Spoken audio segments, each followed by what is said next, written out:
Pick up your phone and call. So real, talking about facts and metaphysical. So deep, you gon' need a rap to make sure you stay in flow. So baby, don't you change that stage. Can't be a part of this, the greatest in the league. It don't matter what you're doing, just save it. And you can get back to it later. Later, later, later. You can get some of this flavor. Flavor, flavor, flavor. Cause real recognize real. Real recognize real. Real recognize real. Real recognize real. Hey, yo, Sean. Hey, listen, I told them one night, man. I appreciate that, man. That was real. Hey, real recognize real is a G-Law. Always be yourself, never be a fraud. Life is up and down, call it seesaw. Stay woke, triple R, ringing the alarm. French all up internet in the better. Made from pure chocolate, dip the vanilla. Caught up in the rain under your umbrella. Always rock the house from the roof to the cellar. That's why I gotta tune in. When you're on camera, I hope they zoom in. So many shows only let the fools in. Out my mind, they evict this and you can move in. Cause real, recognize real. Always turned up, so lay back and just chill. Ain't thinking about drama, ain't thinking about bills. Natural guys, no pills. Just shit. Real, recognize real. Real, recognize real. Real, recognize real. Real, recognize real.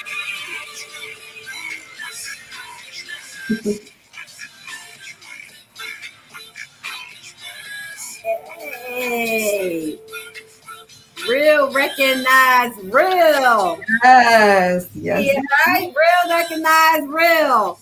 Hey, y'all. Thanks for tuning in. It's been a while. It just seems like, you know, the time for us seems like it goes fast, but I'm sure y'all miss it. I'm your host, Franchella, and got a beautiful co-host, Lynette. Hey, hey. Hey, y'all. Thanks again for tuning in. Share, share, share. Appreciate it. We got some wonderful, beautiful ladies coming on as guests, so you don't want to miss it. Another fabulous show as usual. Yes. But before we get started, we want to, our hearts and prayers go out. Today, I know it's the 12th, but yesterday was the 11th. I seen on Facebook a lot of people say, oh, y'all forgot about 9/11. Y'all forgot about 9/11. I mean, it's something that we do want to forget about, but we can't erase it. You know, even wish it never happened. We do wish it would never happen. Exactly. But you know, because it was such a tragic event, you can't help but remember. Right.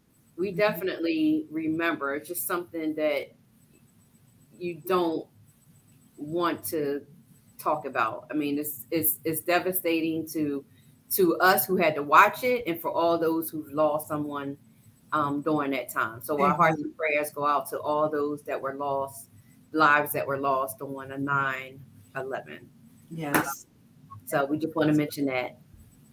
Also, Lynette, you have something going on this weekend? Yes, yes. So this Saturday, September the 16th, I have a youth talent extravaganza. I'm doing it in partnership with Everyday Transitions. Shout out to Ebony Williams. It's a free community event at the Lucien Blackwell Community Center in West Philadelphia.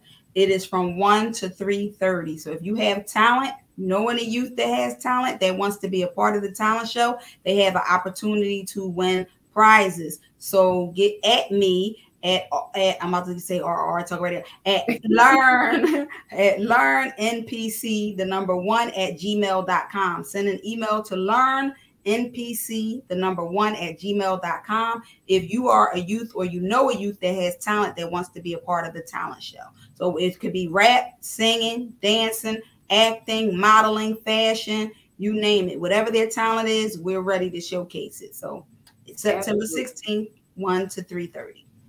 And poetry, like even Ashley, people might think they don't have any kind of talent, because they haven't really shown it. But ask them. Remember back in the day, we had to do show and tell in school. Do they still have that?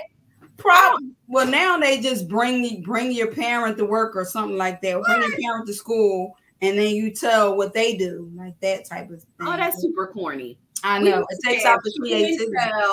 People would show their talent, or they would bring something in that was really cool. Yeah. Like they need to bring that back out, because I think that sometimes people don't realize their true talent. You know what I mean?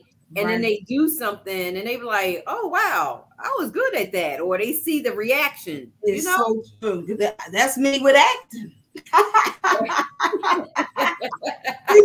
I had no idea. Seriously, real talk. I had no idea. No idea. Oh, right. But I have 2 awards in. I must be doing something right. You absolutely are. So anyway, also, in the news, the hot topic is the escapee. That they can't seem to catch. Right. So I'm just thinking, should we get my girls together, like as a $25,000 reward? Let's go out there, okay, and find them. Like let's do it, because I'm sure if anybody can find them, y'all know we are undercover detectives. And we would definitely find you, okay? Definitely find you. Especially all these sightings. Like, it's strange how everybody is seeing him, but the people who need to see him, you know. I know. I know. So I hope that they catch him very soon. Very soon. Because I can't imagine living in those communities where you're afraid to even go out the door. Like, you know, you don't know if you're going to run into them or what. Right. No, you're right. Absolutely. Absolutely. All right. So without further ado, we're going to bring up our first guest. Hello. Hi. How are you? I'm fine. How are you? Let me go this way. Okay. I like the whole background and everything with the the outfit on. She's ready. She is ready, right? I got on turquoise today. Oh, is it? I couldn't even tell. Okay. Yes. Turquoise, girl. Yes, turquoise. Yes. It's showing up and showing out. Okay. I know that's right. Welcome to the Real Recognized Real Talk radio show. I'm going to give you a proper introduction, and then we'll go into questions and hear a little bit more about you. Thank you. You're welcome. Thank you. So Janelle Torres, also known as Philosophy, aka Gigi, is a wife, a mother of 3, who is now also raising her 16-year-old granddaughter as well. She was raised by her great-grandmother, who was the love of her life. She is also co-host of the podcast Sex and Sensuality. Ooh. So she took the knowledge that she was taught by her Nana, and that knowledge has shaped her into the woman that she is today. So through some hard times and difficult times, she grew estranged from her family, but has been blessed to have made a family of her own. Janelle now has a new outlook on life, and she is here today to share a part of her story. Welcome, welcome, welcome to the Real Recognized Real Talk radio show, Janelle. Thank you. Yes. Thank you for having me. You're welcome. You're welcome. This is phenomenal to be with 2 beautiful women. Thank you. You. Doing y'all thing, okay? We trying. We trying to do a little something, right? A little poquito. So tell us a little bit about where you're from. And I am originally from Queensbridge. Shout out to New York. QB, where, you know, some of the original people say that's not true, but the original, you know, hip hoppers came from. You got Nas and Shantae, you know, all of them out there. Okay. Nice. Definitely some talent came out. A lot of hip hop artists came out from New York as well. Yeah. We forget about Philly, but right. Okay, got it too. Yes, they need to have a battle. New York and Philly. Well, I don't know. New York might win though. I ain't even gonna comment. I'm gonna keep it quiet. All right. It depends on who battling. Now, Rakim and Big Daddy Kane, we in trouble. Yeah. LL from Hollis, you know LL. Oh yeah, we be in trouble. Queens, you know, that's right. We had to get Meek Mills out or something. We need to bring out the real. But you know, I'm old school, so I need that old school. You know, that's right. But that's okay. But shout out to the 50 years of making it to hip hop. That's right. Yes. Y'all better go work. Yeah. So go ahead. Go ahead. So just tell our viewers a little bit about you and as growing up as a child. Well, let's see. Like I said, like you read, I was raised by my great grandmother from Queensbridge. She was one of the original people that was when Queensbridge first started. They came in and they let the Black people into that area. Mm-hmm. She was one of the first ones into Queensbridge. She when she passed, she was 108 years old. So she raised me. She was already in her 80s. And when you think back now, that's where I learned to jump. That's where I learned all of the games that we took for granted, right? Red light, green light, and hopscotch, and all of those things, run, catch, and kiss, and all those things. That was and right back then. We probably were thinking, oh gosh, for me, living in the projects would have been the worst. But when I think about now at 52, those probably were the best days, of my life, growing up there with some of the people I still keep in contact with and talk to today, and how we've grown, and mothers and grandmothers now. Of course, we don't look like our grandmothers back then. So, no. But still, to be able to think back to those moments, I'm definitely blessed, and I miss my Nana every day. I was then moved from there to Queens, the other side of Queens, Rego Park, Left Rack City. That's another major, big, Rack City housing development. I was then moved with my maternal aunt and her husband, who I miss him. He actually passed of lung cancer about almost 8 years ago. That was like my dad. And I lived there with them until they bought a house in Long Island. So that was where the rest of my childhood was. I was out there with them in Long Island. I was a cheerleader and ran track, and I did some running in what was the Armory? I used to go out to the Armory to run. Get a lot of meets in the Armory back then. And that's where I was. One of my closest friends. She and I are still friends now since we were 11 years old. Still to this day, very close. And then my aunt and my uncle broke up, and she started dating someone else. So, and me and my uncle are still close until he passed. Wow. So, tell us a little bit about your podcast, Sex and Sensuality. Oh, Sex and Sensuality. Well, on that podcast, we've done some Facebook things as well. When we were asked to help broadcast it was like a website, and they wanted to make sure that people understood the difference of being sexual, knowing our sensuality, but safe sex as well.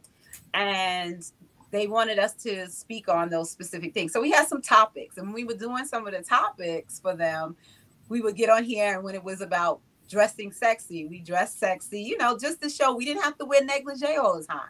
Right. Being sexy doesn't mean you have to go out and spend a whole lot of money. Or show your body parts. Right. So be sexy without. Exactly. You could be sexy without it. So that day we wore like one of the my co-hosts, Mika Nicole, she wore like an oversized shirt. So her spouse is an oversized shirt and just had it tied at the waist in a nice bustier bra, which see, people don't even think you can just do that and still be sexy and walk around the house. Right. I had on like a tank top and some man short, the boy shorts. So, you know, just to let women know that we can still be sexy without going out and spending. You have plenty of things in your closet that you can use to be sexy around the household. So we talk about sex, sensuality, safe sex. We talk about teens. We talk about sexually transmitted diseases and how to prevent them.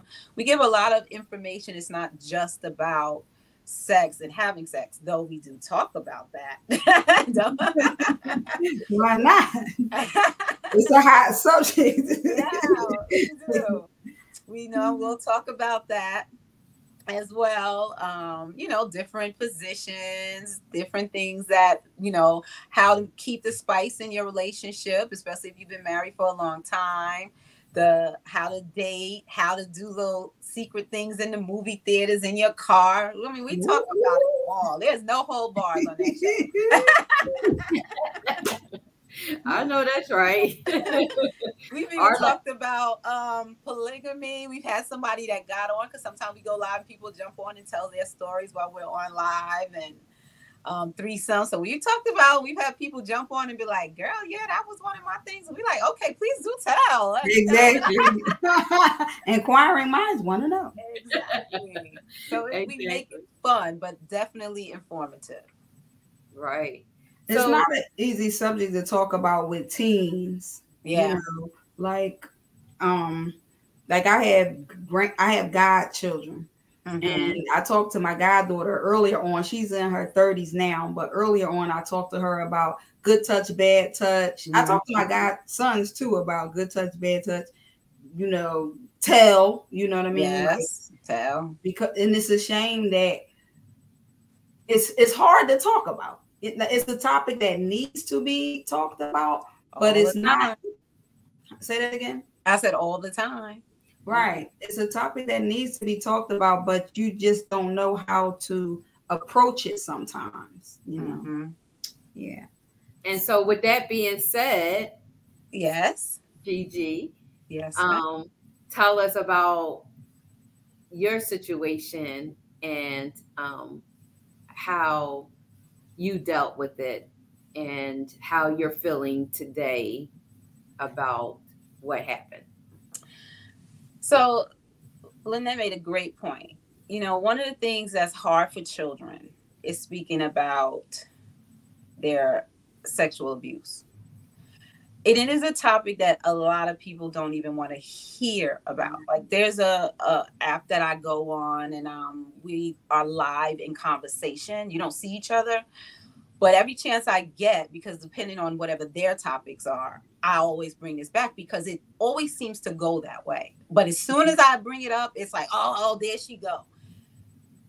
That is part of the problem, right? Us acting like it doesn't happen is not making it go away. The only way you can stop something is by recognizing it, approaching it, and making sure you are dealing with it. So in my case, it took me, oh my gosh, I didn't tell you how many therapists that I have seen over the course of my life when I finally started noticing that some of the behaviors came from me not addressing what had happened to me. So, you know, I've talked about it in my live one time, and I needed that for myself. So as I've talked to my therapist recently, she says, every time you talk about it, it's like another brick being removed, destroyed from that wall. And it's true. I feel so much lighter. But of course, the people that hear me talk about it don't like hearing it. But truth is true. Real is real, right? So for me, I was 14 years old, and you heard me state that my aunt and my uncle separated, and she started dating someone else. When she started dating this person, because she had custody of me, I had to visit her from where I was in Long Island to where she was in Queens. So on those days, on the weekends when I would be out there, you know, I was excited because, you know, she and I didn't really have a good relationship.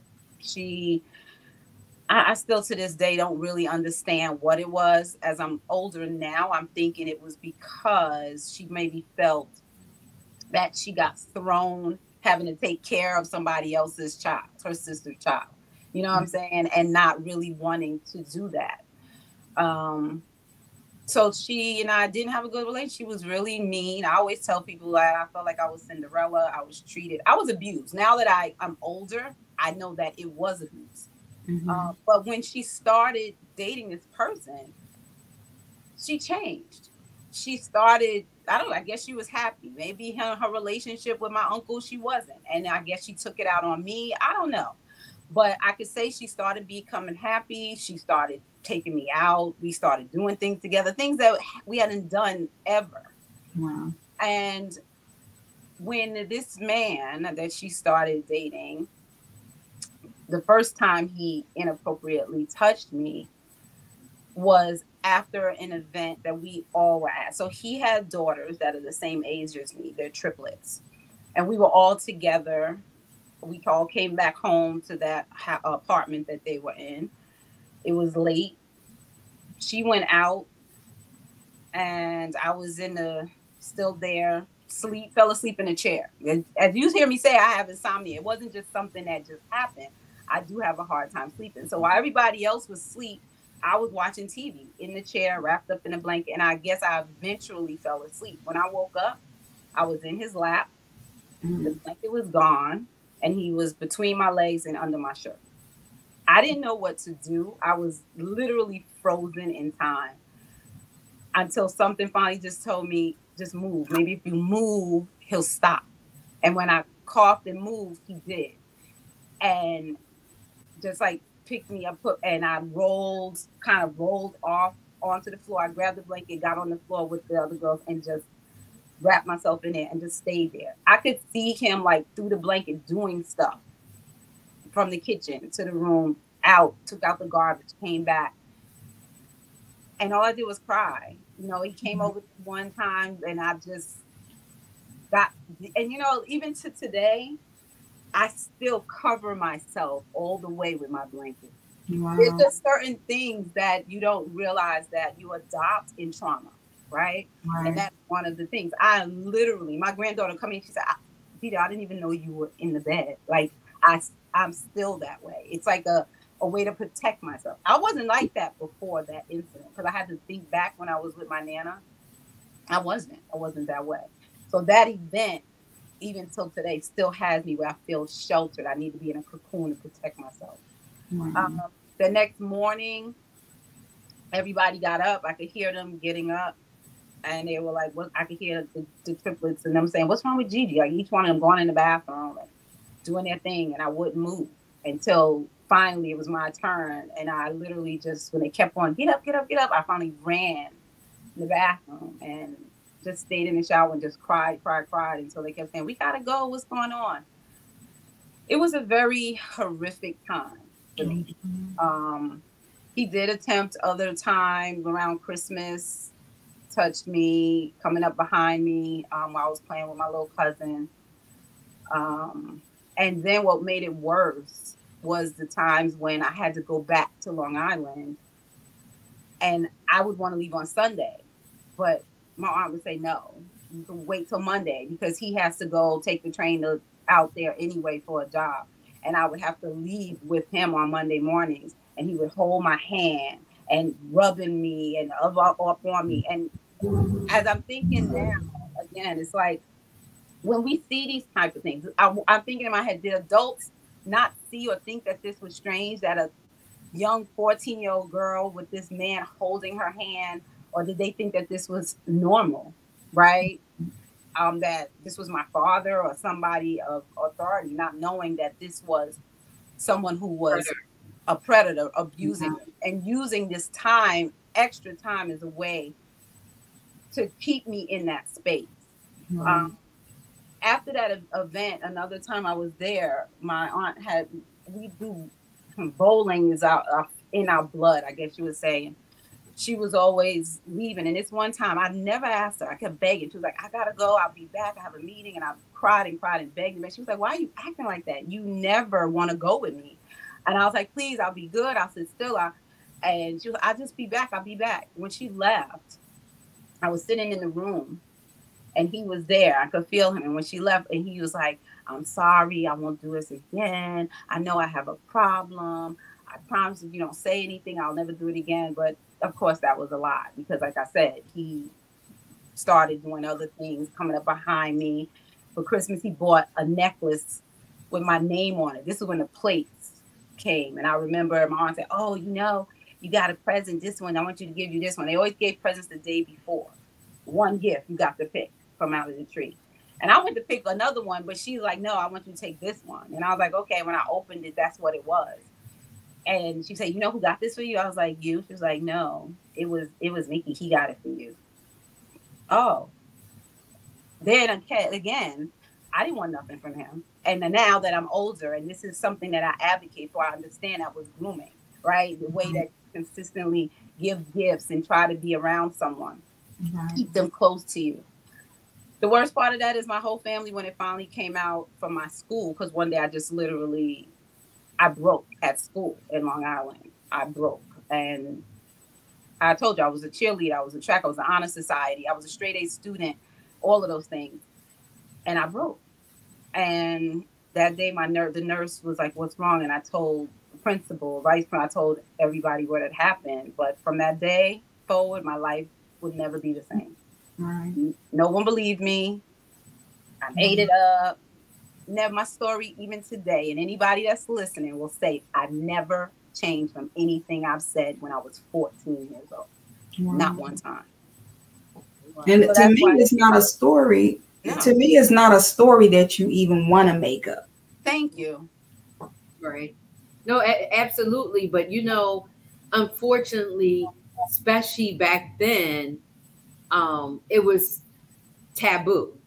And right. People think that, you know, younger children were making up these stories and not really paying attention or listening, or they just knew it was happening. Your aunt, she could have really knew it was happening, but she didn't want to face it.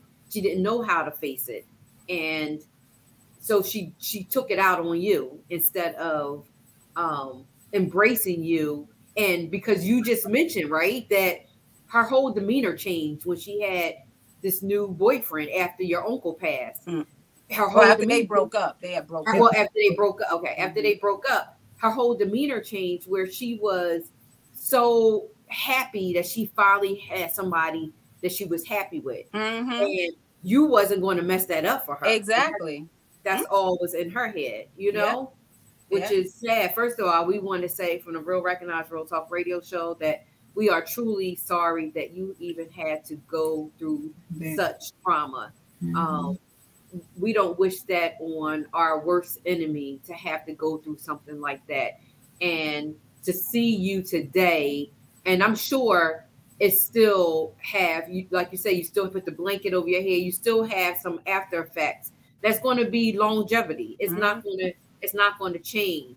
But whatever you can do to get out of that darkness, your podcast, your therapist, you know, you're on the right track in trying to heal yourself. And I know you also spoke about your family and not having that support. Can you elaborate on that? Yeah, I don't talk to any of the only one I have her, and then I have my other aunt. She's the only one that I speak to.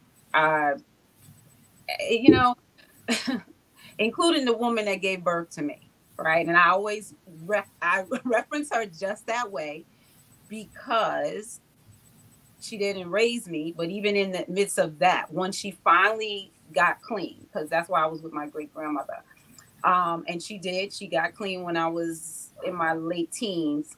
I'll say that she definitely got her life together. She got married. I'm so proud of all of that growth that she did. But one of the things that she wasn't able to do was be a mother. And in that meant being supportive, being able to put someone else first. She knows nothing about that. She couldn't put me first. If somebody told her, I would give you $1 million to choose your only child to do something before you just chose somebody else. She couldn't do it. It's just not in her to do. I've tried, even in therapy with her. I finally just had to wash my hands because it was more damage to you. Yes, I just, even in this midst of our therapy, this came up again because I'm saying some of the things that she says. I'm like, do you not understand that this happened? And she goes, well, what did you want me to do? Just turn away from my sister? I'm your child. Right. And I'm your only child. You know what I'm saying? It's not like you got another one to choose. This is it. This is what you get. Right. There are just some people in this world that they can push out a baby all day. Right. Does not make no connection and have no connection. It does not make you a mother, just like you being able to make a child with someone does not make you a father, right? So it's sad. I think that's been the hardest part of this journey for me is that I said this to her even in our therapy. I think I would have been able to get over what Mickey did to me and how the family did me had you have been there for me. But because she had not, it made it so much harder because I think I kept trying in my head to understand how does a mother not believe her child, right? How you don't support them. All I get was, well, I wasn't there. I wasn't there. You didn't have to be there. Exactly. And if you had been there, maybe, of course it wouldn't have happened. You understand what I'm saying? So that doesn't even compute. Right. It doesn't compute.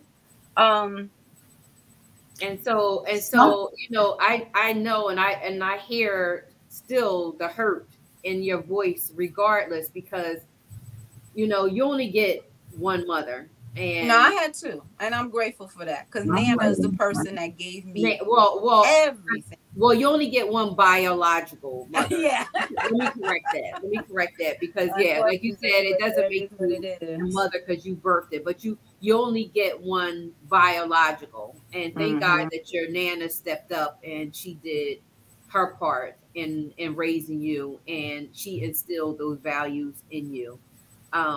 But with all of the hurt of that,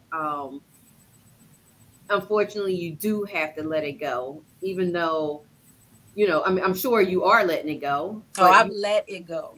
You have to continue to pray about it because, you know, regardless, it doesn't change the fact that she still will always be somewhere a part of your life. Because you might say it might come out your mouth, but there's a piece of you that is still hurting, regardless of us saying we let go. You know how we are. We're sensitive creatures, right? As women. And well, you're human. We're human first. Right. So of course we have feelings, but we can't, you know, we can't allow our feelings to control, you know, how we treat ourselves and how we treat others.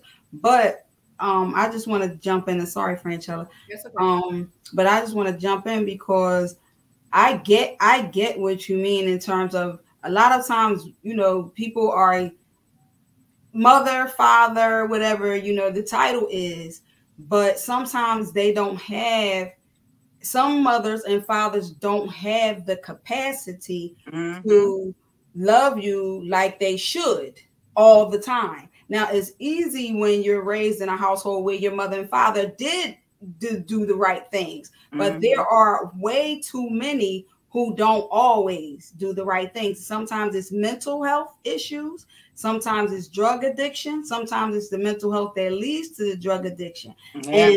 And despite whether it's a mother, a father, a grandmother, an uncle, or aunt, sometimes you do have to save yourself and your mental peace from these people who don't have the capacity to love you and treat you the way it, to me, is re-traumatizing the abuse.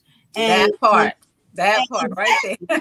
And a lot of people don't want to have that real conversation. It's like, oh, but that's your mother. Oh, but that's your father. Yeah, but for me, this person is re-traumatizing me by the way they treat me. So I'm all for, if I gotta go this way and you gotta go that way, and it's gonna save my peace, then God bless you, and I wish you nothing but the best. And that's exactly what I had to do, because the last thing I tried was when she was here was to meet up with her. She made all the plans. Oh, she want to see me. Okay. All right, I'll go get you. And then she called me because that morning and said, oh, my knee hurts. I'm not coming.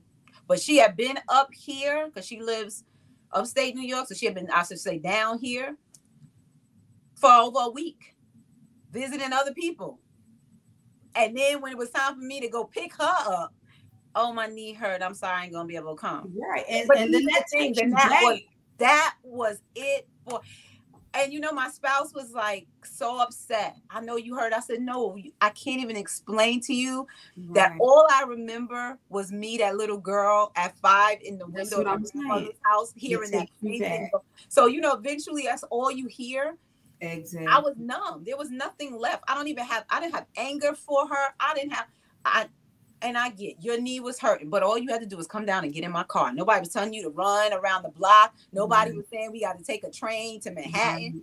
All you didn't have it in you. If that was my child, if I had to get on my butt and come down the stairs to get in the car to spend some time with you, that's what I'm going to do. But that's what I meant about she is never in her life. And I don't use the word never, but I'm going to say it for her. Never in her entire life that I know for me has she ever put me first. I could even so many different situations that she didn't show up when I was in the hospital, but she was here and said, no, I want to go straight home. But what? Wow. It's unfortunate. It's unfortunate that hurt people hurt people. Mm-hmm. So a lot of times people that mistreat you, whether they're friends, family members, it's because they're hurting. And they always seem to take it out on the closest person to them. Yeah. And it's unfair. It's not right. And like Franchella said, we're sorry that you even had to experience this type of trauma.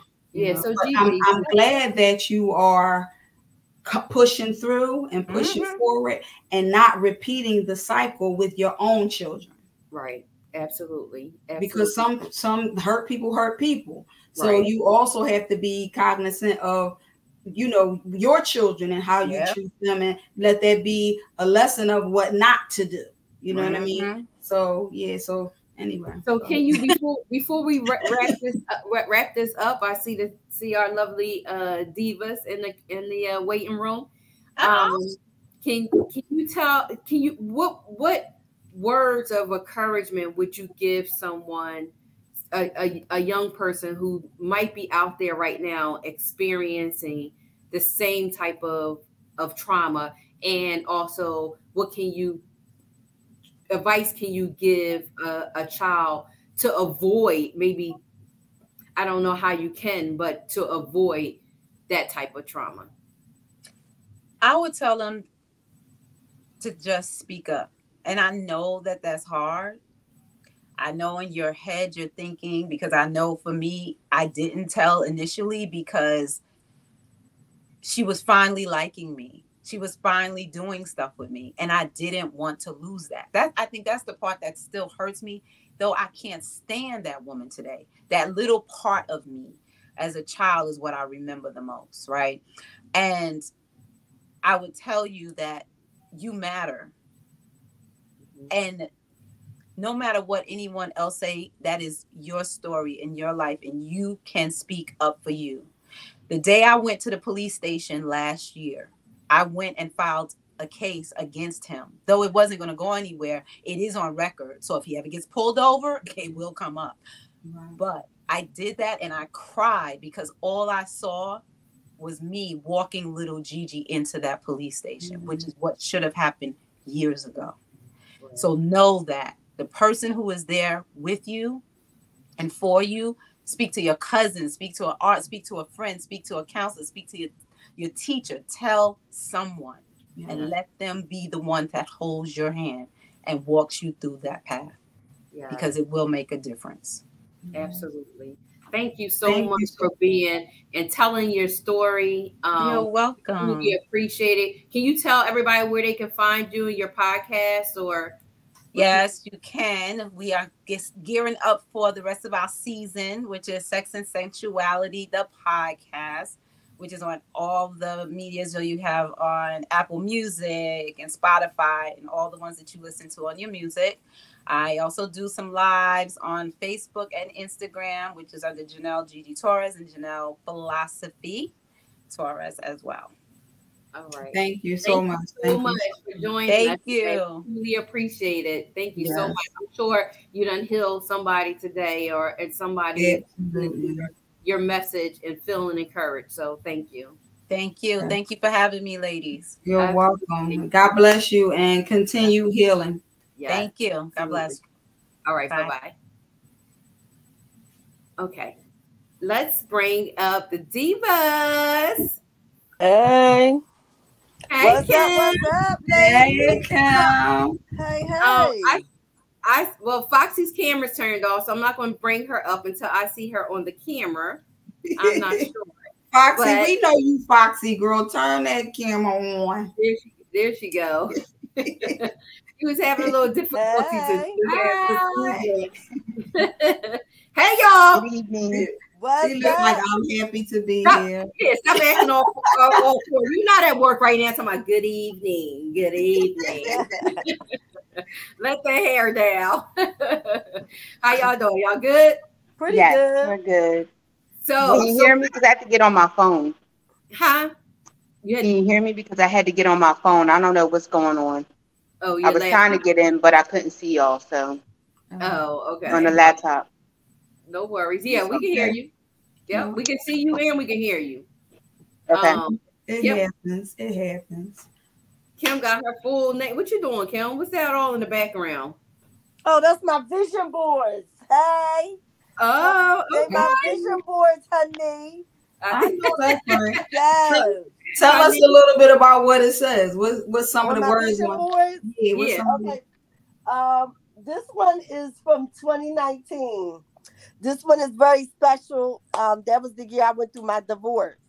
Okay. So I made this and it says, maybe I'll bring it up closer so y'all can see it. This one, it says, I want to take that vacation. It says, believe, yoga, falling in love with me, new remedies, new hope, my black and my beautiful story. Connections, I want to make connections. I stand for women's equality. I want to get rid of my student loan debt. I know still haven't done that all yet. of us do. Look, still haven't done that yet. I am what I make up. I want to live in glam, try something new, financial peace of mind, next level, entrepreneur, self-care, focus, walk for a charity, walk, hike, and bike ride. And that's awesome. Sleep pleasure. Yes, that was, and I Oprah Winfrey, that's one of my favorite people. So I put her on there just for motivation, just to inspire me. I know that's right. So a lot of people create vision boards and to manifest it. And I have only done one in my life. No, I'm sorry. I'm lying. I only have done two in my life, and one was with y'all. That was it. My vision board is up here. And I have all three of them up here. Yeah, I need to write it down. It's a thinking board. I mean, it's kind of, this is my little workspace. So, when I sit here, it just reminds me of what I haven't done or what I said I was going to do and haven't got to. So it's visual. So I have the three that I made. They're up there. Okay. Yeah. So what we're going to talk about tonight, y'all, is we just going to get into, we had a wonderful time. We had movie night here. Yeah. We had a day and we had a ball. Yes, we did. Thank you. We had absolute amazing time, fun games, friends and just to accompany everybody. We just had a good time. So the movie, The Past, we didn't get to talk about it after movie night because everybody kind of wore everybody out. Yeah, you did. But I figured, let's talk about it tonight. Yes. Well, first, let me put this disclaimer out there.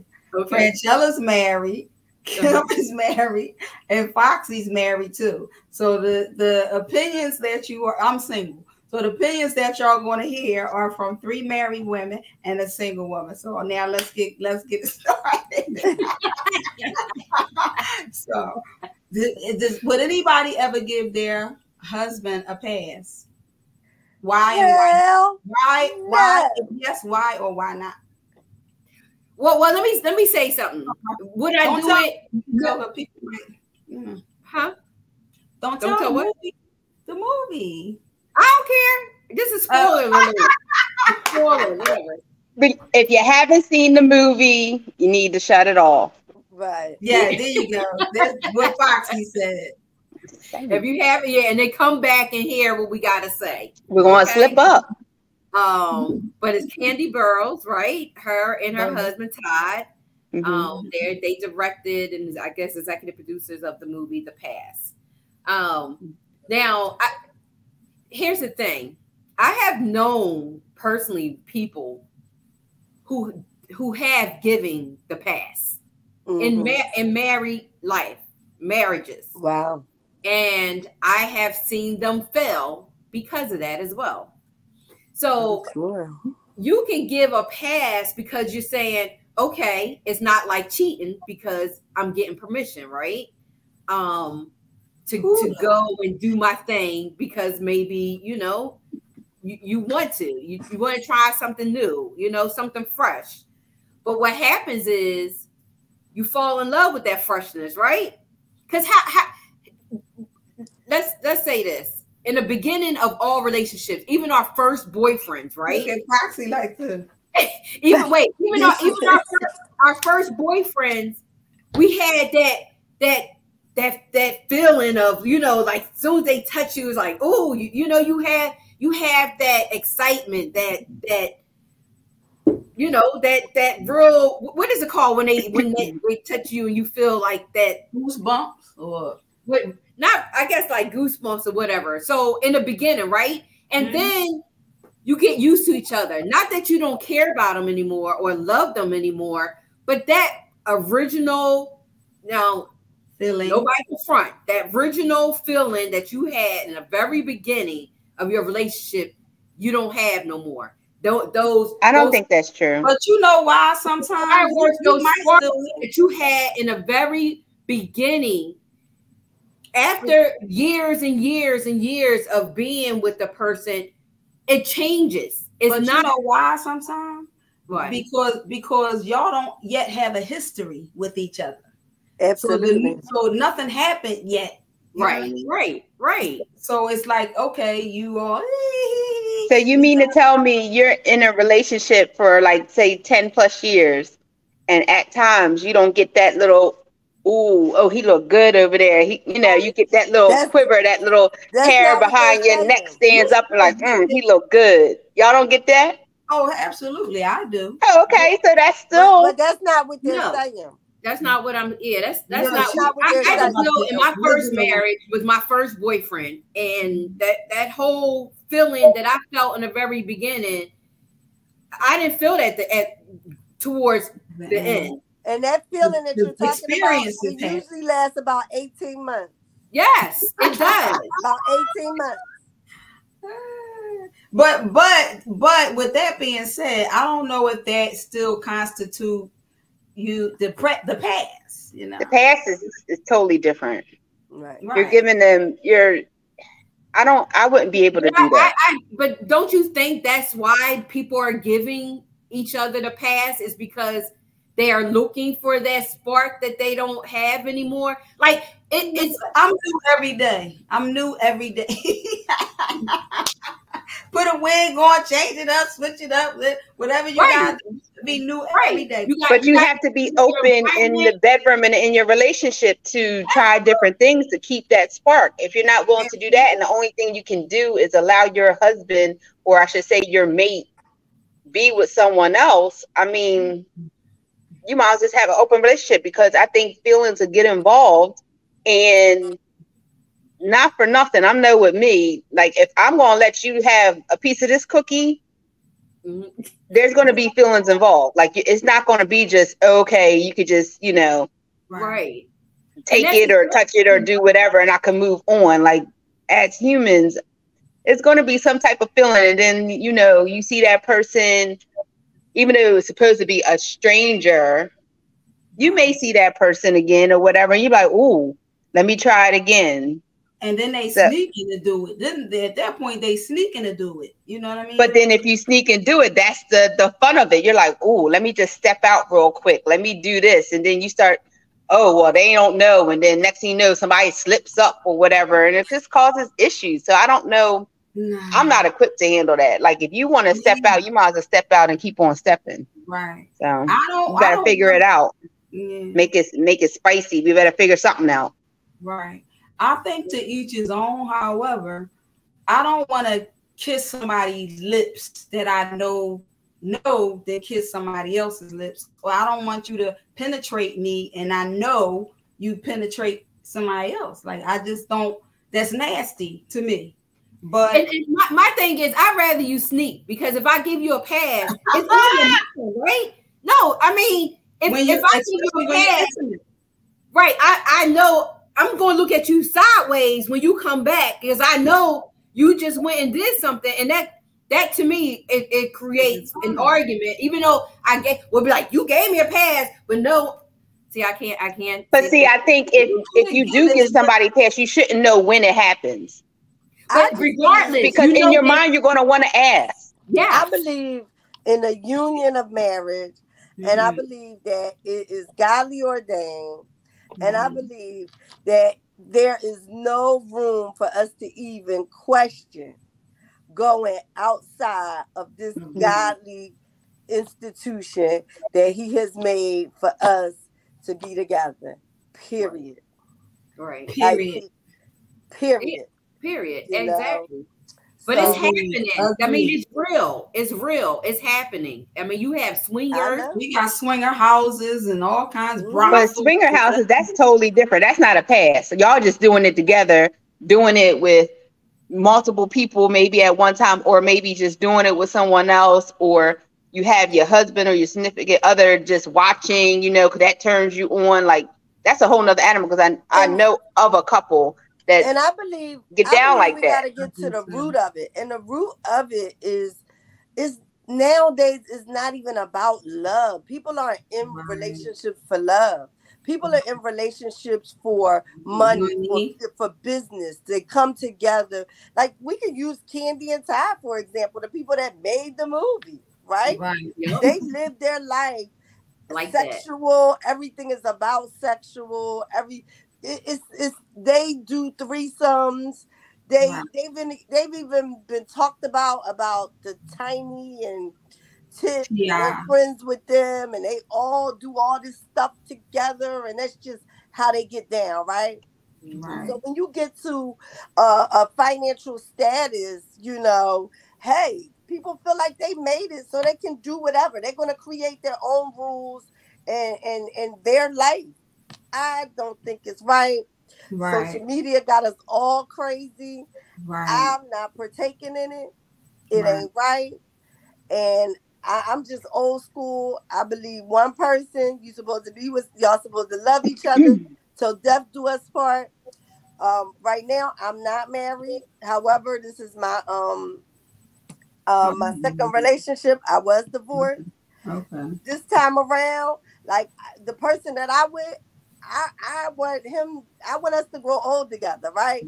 We two old people with our little canes together, like going to the store together. Like, like all of that, I can't see that for myself. I see tradition. Maybe I'm just old school. I don't know. It's having morals and standards, values and integrity. Exactly. And integrity. Exactly. And there's nothing wrong with that. Some people think, oh, you a square or you boring or corny, but no, it's like I have morals and standards, and it's okay. And then also, I have children. Right. Like the morals and values, I wanna. They might not always live by the same morals and values and integrity that I hold, but I want them to see me in a space that's like something that they can look up to. Not something that they like. Like, I mean, think about those people. What are they? Is that okay for your children? You want your children out swinging and They're taking just putting a pass? different spin on cheating. That's all. They're just saying it's a pass. That's it. It's still cheating. Like, I don't understand. They're not looking at it as cheating let's talk because about they're cheating. given a pass, so they think that it's okay. In their eyes, it's okay. Exactly, but in the eyes of outsiders, if they were, that's basically just cheating. Like, okay, And to me, cheating is selfish. It's a selfish very act. much so. Very selfish act. So now with the past, what we're saying is, okay, we can all be selfish, you know, but we're just gonna just have a ball and do what we do. People are making up their own rules, but that's okay. What happened that made us think as a society, as a people, that we have to have it all? We have to have it all. We want to die. You know why? Because like, you're gonna be okay if you don't sleep with multiple people. You're gonna live. Everybody is with this social media. Everybody is showing their best self. There's some of those people that say they do it might not even do it.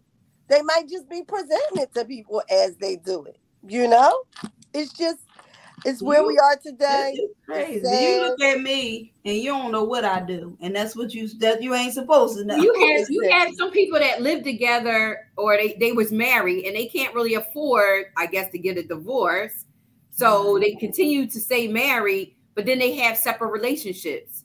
You know what I mean? Mm-hmm. Then they have rules for that. Oh, I don't know what movie I was watching. You know, okay, make sure you can't bring them back to the house because this is still our sanctuary. And they go outside and they have their relations. For some people, honestly, it works for them. If it's right, hell no. But it works for them. But in some people, it don't work. They think it's gonna work, but it backfired. Yeah. And it didn't work for them because as women, I need to have feelings for you if I'm going to lay down with you. I'm different. Like, so I can't That's just. why I said the emotion. Right. Exactly. It got to be some connection. I just can't go to a bar and like, oh, he fine and didn't just lay down with you. Like, that ain't going to happen. So, but some women are ratchet and they can make that happen. So, you know, it's just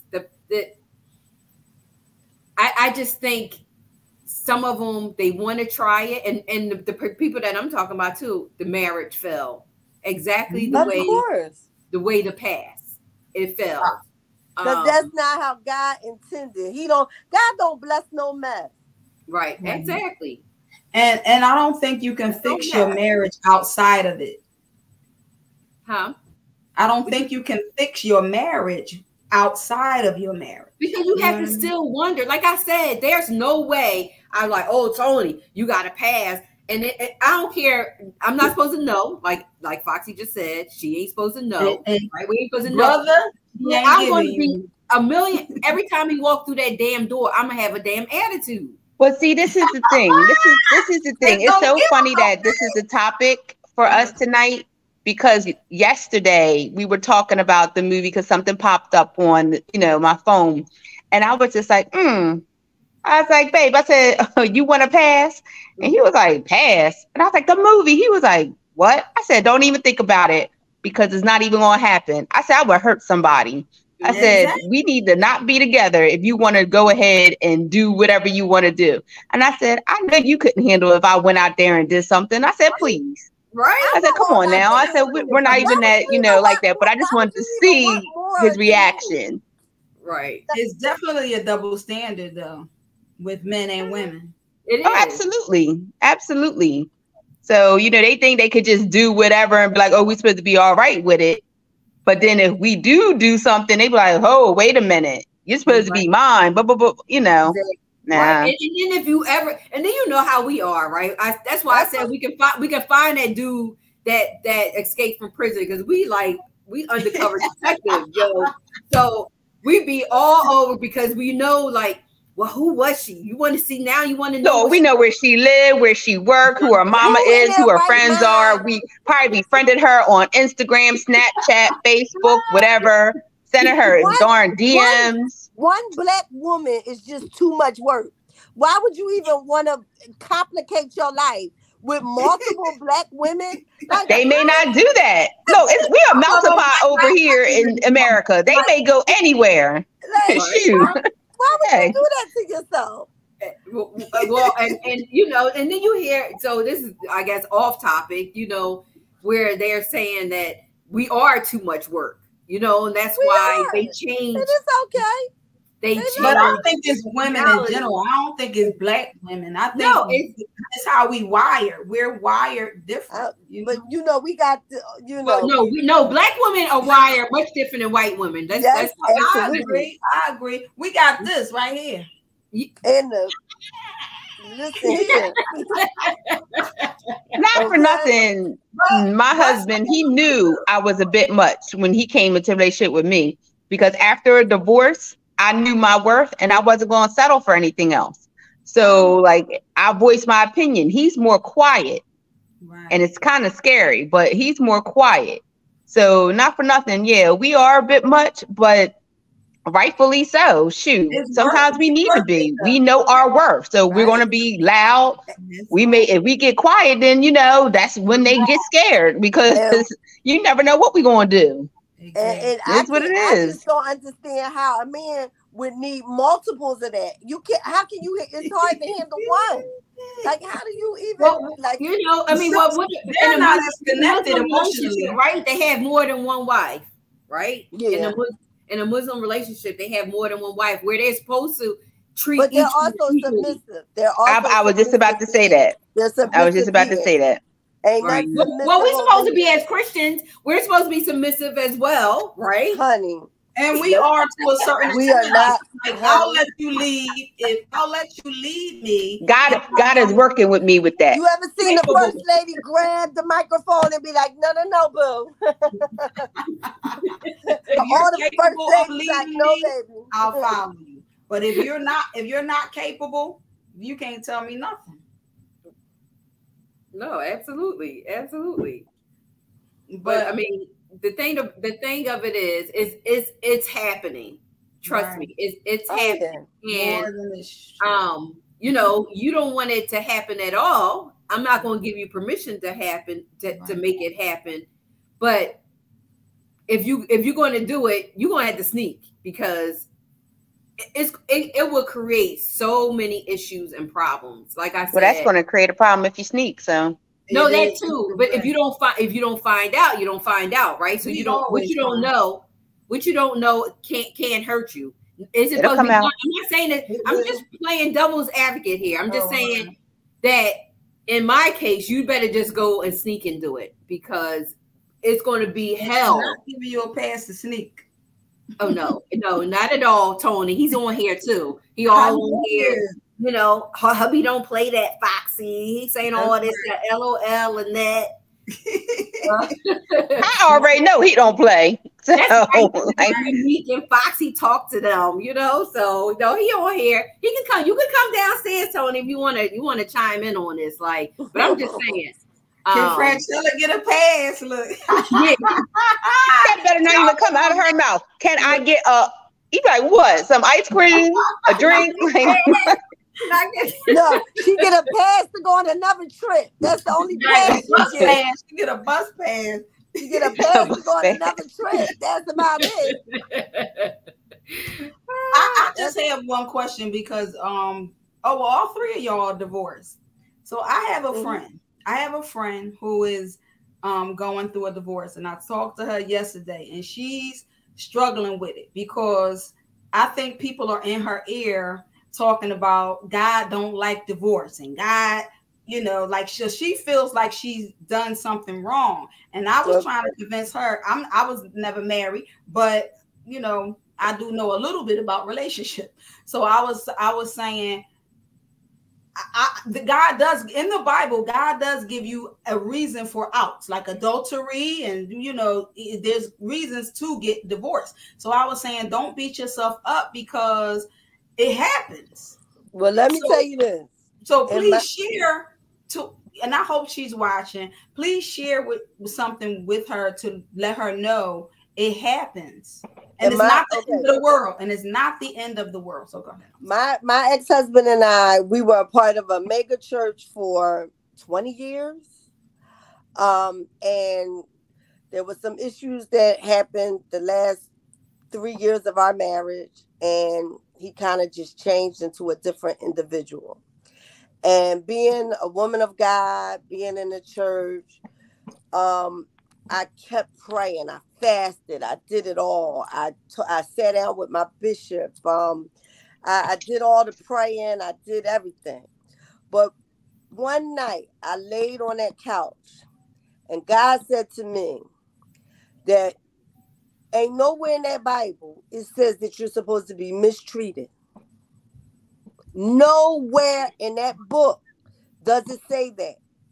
So from that day forward, that's when I made up my mind that it was over. And I did all I could do. So now you just stand and you do what God told you to do. And that was what God spoke to me and said, it's time. It's time. And it's okay. And I got my pass. That was my pass.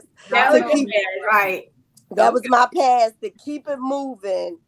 And just move on with my life, because for a long time, as a person that was involved in the church heavily, I can't go. Marriage is, is sacred. Marriage is this.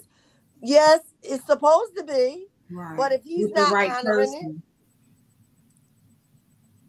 it, good. Right. It's okay. It's okay. That's what I was saying. And then I had to really start looking and say, okay, we spent this 20 years. We had a great, great marriage. But in the beginning, did I seek God about this man? That's what she said. That's exactly what she said. Did I seek God about him? So yeah, God, because I'm a child of God, he allowed us to grow a great family and things like that. But he made me really do some soul searching and start looking like, when we got married, I didn't seek him. Exactly. Exactly. So, that part. Yeah. That's exactly what she said, She didn't seek God, when she married. And Darlene corrected me. She said butterflies. That's what it was. Why couldn't y'all think of that? Oh, yeah. Thank you. Thank you, Mom. Yes, Mom. Thank you. That's Miss Correct All anyway. So I don't know why I couldn't think of that. I'm like, what we used to feel back in the day? He's like, you got butterflies. Okay, there we go. But yeah, that part, Unique. You're so right about that because, my first marriage going down the aisle, my dad kept asking me, "You sure you want to turn around? You want to turn around?" So he knew. Really? Oh wow! So it is what it is. God rest his soul. He did pass at the age of 38. But yeah, so they do frown upon divorce because what you say at the altar, to death do us part. You're supposed to work out all your situations and things that happen in your life. You're supposed to work on them together and come up with a solution and compromise. And but if it's abuse, or if it don't have to be physical, it could be verbal. If it's like you said, adultery, if it's anything in that Bible that talks about being mistreated, you have to get out. How long are you supposed to stay in a relationship and deal with that kind of situation? Yeah. You have to, to your girlfriend, I don't know what her situation is, but I think she cannot feel like she failed. And I'm a witness. The second time around is the best. Because you grow. You grow within yourself. Like I knew like a lot of things that he did in our relationship, in our marriage, but I wasn't perfect either. So what I try to do is I try to look within myself and say, okay, in my next relationship or marriage, I'm gonna try not to bring what I heard him say. So I don't never, sit there and to Tony, I didn't complain about him and say he this or this. I didn't do no comparison. You can't compare in your next relationship. That's where people fell to. You know, I mean, it's just work. It's not easy. You know, relationships aren't easy, but just love on yourself. You know, self-care. Tell her to love on herself. And God, and talk to God. God is the only way. You prayer to direct her in the way that she should go. That's it. I agree. Both of them. That's good advice. You want to add? Foxy. You got done or something? So for me, if I can be all the way transparent, I married my high school sweetheart, my first boyfriend. So for me, it's a little bit different. Like I thought he was the one. No, I didn't pray for him. So or pray, you know, that God would send him to me. I just thought this was for me. At a young age, we dated when I was 14. So for me to start at 14 and then get divorced, you know, when I'm like, I don't know, 28, it's just hard. And I got divorced because he did stepped out twice. First time I forgave, let's talk about it. Second time, it just went a whole nother way. It was the mental abuse, then it became slightly physical, then it became where I got out of character because I wasn't the Erica that I am now. The Erica that I was back then, I was quiet, the housewife, working, the mother. You don't have to do anything but wake up, wash your tail, and go outside, make some money, and come back. Like, that's how it was. Like, I took care of everything else. So I think for the most part, like, I lost myself. And then in the midst of everything, him stepping out, it was just like, it was a mental thing because it was always constant bashing. Like, you were the one that's wrong. You're the one that did it. It was always me. And until one day, like, I just got so fed up and I was like, I know my worth. I know I'm better than this. And I was like, you know what? You want the divorce? Fine. You don't want to work on it. I went try to go to counseling. You didn't want to do that. So I was just like, you know what? I'm tapping out.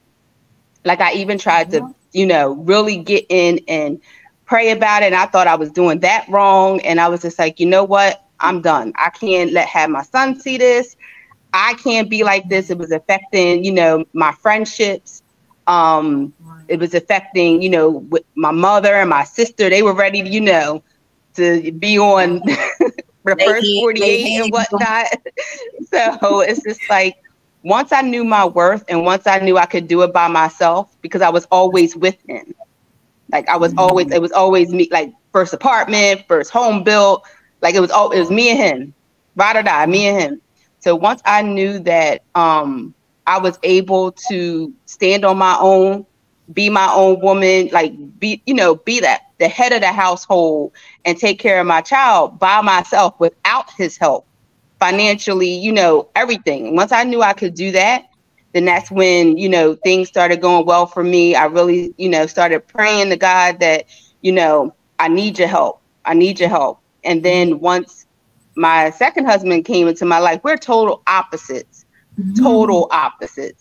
And the first thing that he said to me on, like, the third date was just like, I'm going to marry you. And I'm like, looking at him like, no, you're not. Like, I'm not ever getting married again. Like, I said that for the longest time, where he got upset about it because he was like, no, I'm going to marry you. And I'm like, no, I'm not getting married again. We could be together, but we're not getting married. Until, I really started to pray and say, you know what, Lord, I know you have somebody for me. And he was right there in front of my face. Now, don't get me wrong. Things, you still have to work on a marriage regardless. Right. But you could tell your friend that just know your worth. I always say that, know your worth and just pray on it, because things, get better. And all that outside conversation, I mean, people have opinions, so let them have their opinions. It is what it is. But she has to do it for her. Exactly. You know what I mean? So she's fine. If that's what she needs to do, and she's praying on it, she's getting counseling and different things like that. Like, no, because it was starting to affect me mentally, and I did not want, when my son started seeing different things. Right. Yeah, right. Erica had to tap out. I think that sometimes, and we're gonna wrap this up. That and I'm with you, Erica, because that was my boyfriend at 12. So yes, that was the first, and we married and the kids. So like, yeah. So I get all that, but it's we tend to like hold on to things that we shouldn't hold on to because we are afraid to be alone. You know what I mean? That part. Women, we are afraid to be alone, so we hold on to those mistreated, abused, whatever relationships. And that's what we have to get out of as women, that we have to learn how to love ourselves, and that it's okay to be by ourselves, to get ourselves together. You know, if it's meant to be, someone else will come by, and you are in a better space in your life. That when the next person comes through, that you can handle whatever the situation may be.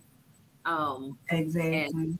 A lot of times, the reason we hold on is because we are so hopeful that one day, just one day, this person just might have an aha moment and transform into the man that we want him to be. Not the one that, not who he is and who he shows us time and time again. We just holding on to that hope that one day he is going to treat me right. He's going to be everything that we want him to be. But we have to see people for who they are and who they keep showing us that they are. And not that people can't change. Because Maya Angelou said, I'll change. So I know people can change. When they show you who they are, believe them. Believe them. Believe them. And see, here's the thing. We as women also always want to jump fast to get married, and all those freaking red flags are there way prior to you getting married. So look at those red flags before you start worrying about walking down that aisle with that white dress, okay? Because it's not all cracked up to be, you know, that it's going to be different. Like if he shows you that in the beginning and you get married, it's not going to change. It's not going to change. And we put on blinders for all those red flags. You know, I mean, we see them. Maybe we should start like a 1-800 red flag. When I met my ex-fiance, I would when I first met him, he was possessive and controlling. I thought it was cute at first. I was like, oh, he really liked me. Look at him. And then it just kept going and got worse and worse. And I was like, wow, this is crazy. Like, this actually is crazy. When I can't look at a man in a movie without you saying, I see you looking at his chest. And we looking at a movie. Right. So you really do have to. We didn't get down that aisle because I was like, I can't. What the break for me was, can you deal with this for the rest of your life? And my answer was unequivocally no. And I was like, well, maybe if we go to counseling, maybe if we do this, and maybe if we do that. We went to one counseling session, and then he refused to go back. And that right there was like, then it's over. And I felt a weight. I felt a huge weight lift from me. Like, what was you waiting for? You like you said, we hold on so long because we really think one day this person is going to change. A person you cannot change a person. They have to want to change for themselves. So that's we could talk about this for hours on end. But I just wanted y'all to give her some encouragement, which y'all did, and I'm thankful. And if she's not watching, I'm definitely going to share this because it's something that she really needed to hear. You know, because we beat ourselves up more than they beat themselves up. Right? You know? They move on so fast. But I was like, girl, he didn't move on and whatever. He ain't even thinking about it. And you don't stop living. Like it gets better and life does go on. So for any woman out there, any man out there that's going through relationship challenges or something, some type of loss, know that it does get better. Your life doesn't end because a relationship ended. Your life does not end. So anyway, I digress. Well, Divas, thanks for coming on and sharing your story. Well, your stories. Well, yeah, your stories with us. A little something. Because sometimes people are really afraid of talking about. Yeah. It's real. It's life. I don't know. Nobody's relationship is perfect. Like it's work. At all. Right. Especially at this age where we're at. There's so much transition. There's so much going on. And these are conversations that need to happen. Absolutely. Because so many women our age are either staying for money, they're staying for all the wrong reasons. Right. But leave and get out. I didn't. I left with nothing. It's so hard out here for a pimp. Trying to get a dollar. I did tell Harry, if Idris if he comes, knocks on my door. I'm just saying. You want that pass. Idris Elba comes knocking on his door. Just dismiss everything I said and charge it to the. Who you have to charge it? Y'all have to pray for me. That's coming from somewhere, but it ain't. You gonna have to pray for me. Say a little prayer, Kim. Say a little prayer. Girl, bye. He ain't coming by. We ain't got to worry about it. Never know. He ain't coming by.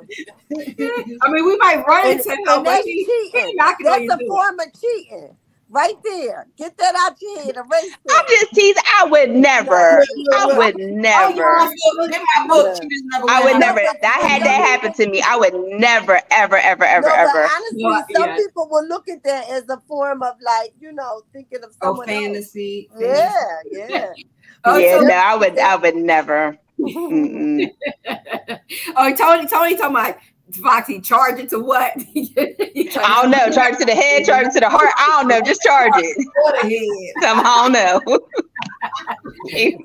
and Sydney's on here. She says, if Morris Chestnut come knocking, she's like, forget about it.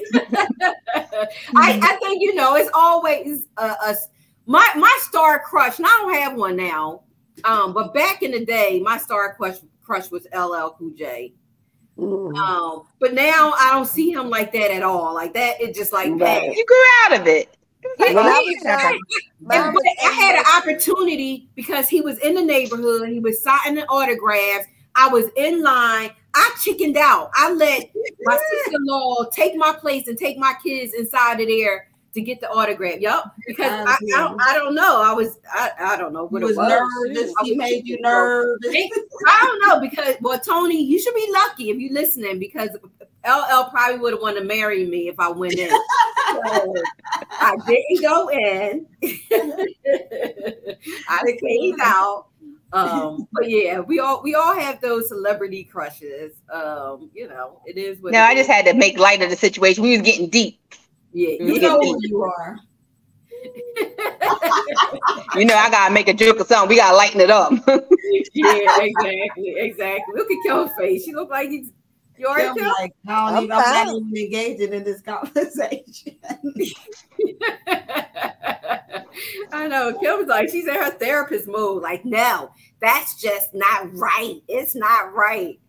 Come on, girl. Let it loose. Let them show the shit. All right, y'all. Anyway, I just figured that was a good topic to talk about since we all just watched the movie. If you guys have not seen the movie, go watch it. It's really wouldn't expect what twists and turns. We give that away. So go and watch it. And then share on our page your thoughts of the movie The Past. Yeah. And you do it and how you felt about it. We would truly appreciate that. We want to also thank again Gigi Philosophy for coming on and sharing her story with us. It's very important that if you're going through anything in your life or your child, listen to your children. Listen to them when they say something is wrong and something is happening to them. Please, parents, listen to them. And don't be afraid to speak up. Do not be afraid to speak up. Sometimes that is the way out. Yes. That is the way to get them to stop hurting you in whatever way. Speak up. Yes, absolutely. Absolutely. All right, ladies. But thank you for being on the Real Recognized Real Talk radio Thank show. It you. won't be See the you last time. guys. We got so many topics to talk about in life, and we love when you come on and you share your stories and your thoughts with us. So thanks again for coming on, and we'll You're see welcome. you later. All right. See you Bye. Thank you guys. both for being transparent. Thank you. God You're bless. Thank welcome. you. Bye. All right, y'all. We out of here. Real Recognized Real. Until next time, Lynette, right? Yes, thank everybody for tuning in and staying with us. So thank you, thank you, thank you. Every second Yes. Tuesday of the month, we're here keeping it 100. And wait, don't tell them before you go. Tell them again. Saturday. This Saturday, the Lucien Blackwell Community Center in West Philadelphia. Make sure that you come out. It's a free community event. It's a youth talent show. So you have youth, you have talent. Come on out. We don't care what the talent is. They say Lil JJ can sing, but he really can't. Tell him to come on out. We're going to encourage him anyway. We're going to encourage him anyway. And he might have a chance to win a prize, or she, Right. whoever it is. You know, Exactly. Come on out 1 to 3:30. Yes, absolutely. All right, guys. Thanks again. Don't forget what? Nothing. I was just We out? saying. This way? Which way we going? Which way? I'm pointing at you. We out, y'all. We love The you. most- Until next time. Please share this video and have a safe and blessed week. All right, we out. We out.